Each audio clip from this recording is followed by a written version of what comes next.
Unidad 1. Historia y origen de la sífilis.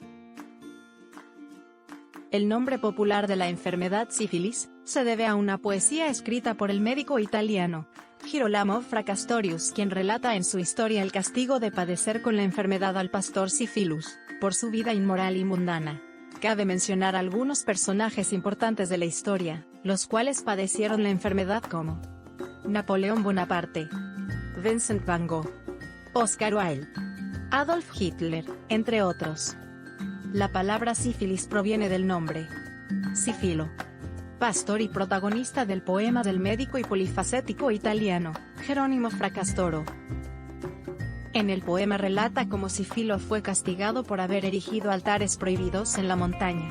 Dicho castigo por llevar una vida inmoral y llena de vicios, representa una nueva terrible y desconocida enfermedad, la sífilis, descrita de manera magistral y didáctica por Fracastoro.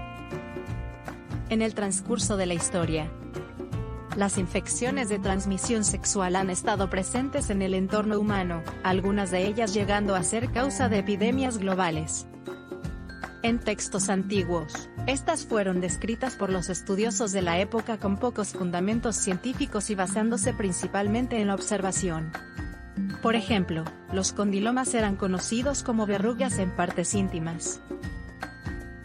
De igual manera, según algunos textos, la sexualidad como agente causal también fue descrita en el libro de los Números. Se relata una epidemia que produjo 24.000 muertos entre los hebreos después que estos fornicaran masivamente con las madianitas, en un rito de consagración. La propagación de las ITS alrededor del mundo se debe principalmente a la necesidad existente en la mente humana de descubrir y explorarse a sí mismo y al mundo que lo rodea. Martín Alonso Pinzón, capitán de la Pinta, murió de sífilis poco después de volver del Caribe, en marzo de 1493. La enfermedad se recoge en Italia a partir de 1494, y se extendió por toda Europa en 1498.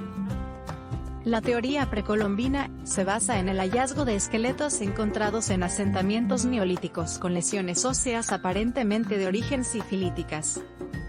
En la ciudad romana de Pompeya se han encontrado esqueletos con lesiones características de sífilis congénita.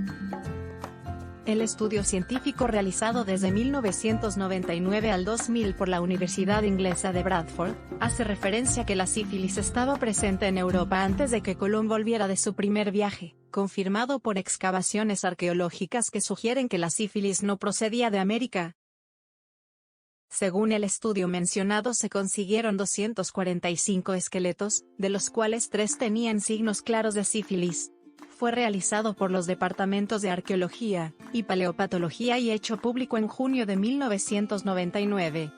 Los datos aportados por la prueba de carbono 14 indicó que algunos varones tenían signos evidentes de sífilis, y habían fallecido entre 1300 y 1450.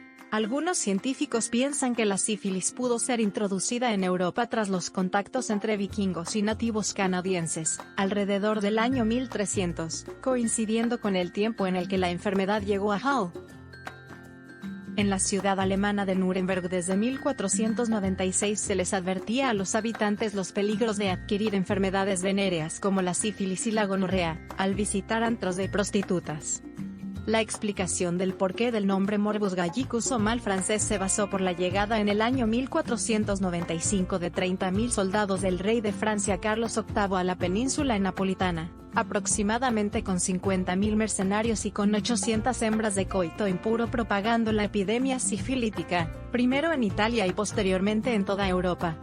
Inclusive las reseñas históricas hablan del asedio de Nápoles, y mencionan que el rey Carlos VIII muere precozmente a la edad de 28 años aparentemente de sífilis cerebral. Muchos años después, debido al gran impacto social que éstas generaban, se empezaron a idear métodos para su prevención y tratamiento, utilizando desde prospectos de condones elaborados con membranas animales, hasta ungüentos de uso tópico. Sin embargo, estos métodos eran poco ortodoxos para la ciencia actual. Adicionalmente existía un conflicto de ideologías, generado por la poca educación sexual. Muchos hombres preferían enfermar antes que usar la detestable armadura, lo que llevó a inminentes epidemias de sífilis y gonorrea. Durante la antigüedad, el tratamiento de elección para tratar la enfermedad era el mercurio, siendo administrado por diferentes vías, como la oral, intramuscular y uso tópico. Los esfuerzos por detener la propagación de las entonces llamadas enfermedades venéreas eran enormes, pues estas representaban una alta tasa de morbilidad materno-infantil. Solo en Estados Unidos, al año nacen aproximadamente 60.000 bebés con sífilis. Además, causaban pérdidas humanas y económicas para los ejércitos de la época. Entre 1917 y 1919, fueron diagnosticados 383.706 soldados con sífilis, gonorrea o chancroide.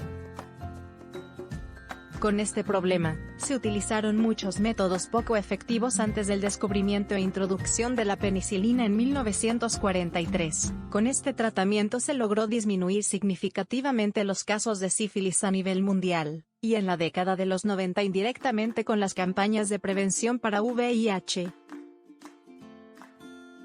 Asimismo, se ha utilizado como barrera para la infección el uso de preservativos durante la relación sexual. Es así como el artefacto conocido como condón se convirtió en el método de protección y prevención más seguro, con una eficacia hasta de 95% para prevenir ITS, fomentando su uso a nivel mundial.